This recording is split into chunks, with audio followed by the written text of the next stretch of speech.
ఈరోజు రాష్ట్ర రాజకీయాలు చూసుకుంటే కేవలం ఒక కాంగ్రెస్ పార్టీ మాత్రమే బీజేపీ పార్టీకి దీటుగా సమాధానం చెప్పే సత్తా ఉన్న పార్టీగా ఎమర్జ్ అవుతుంది. కాబట్టే అంటున్నాం, ఈరోజు బీజేపీకి ఎదురుగా నిలబడి ప్రజల పక్షాన నిలబడే సత్తా ఉన్న ఏకైక పార్టీ కాంగ్రెస్ పార్టీ. అధికార పక్షంలో ఉన్న తెలుగుదేశం జనసేనకు ఆ సత్తా లేదు, ప్రతిపక్షంలో ఉన్న జగన్మోహన్ రెడ్డి గారికి కూడా ఆ సత్తా లేదు. ఈరోజు రాజ్యాంగాన్ని సంరక్షించుకోవాలన్నా, ప్రజల కోసం కొట్లాడాలన్నా కాంగ్రెస్ పార్టీ అవసరం ఎంతైనా ఉంది. అందుకే ఈ సందర్భంగా ఇంకో విషయం కూడా చెప్పాలి.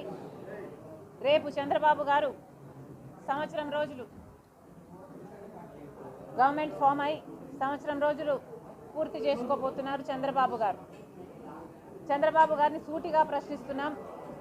చంద్రబాబు గారు, మీరు ముఖ్యమంత్రి కావడానికి ఎన్నో వాగ్దానాలు చేశారు, మేనిఫెస్టోలో ఎన్నో అంశాలను పెట్టారు.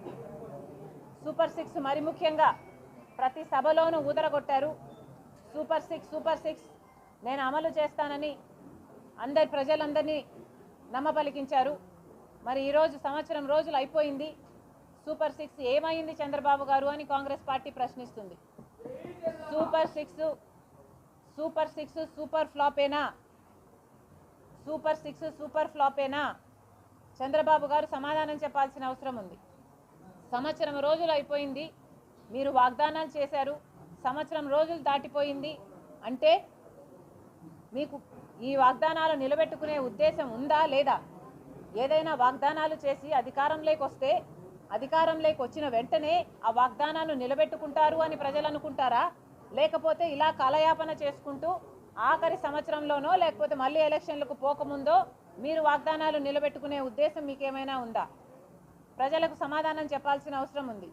సూపర్ 6లో భాగంగా చంద్రబాబు గారు మరి ముఖ్యంగా రైతులకి ప్రతి ఏడాది 20,000 రూపాయలు ప్రతి రైతుకి ఇస్తానన్నాడు.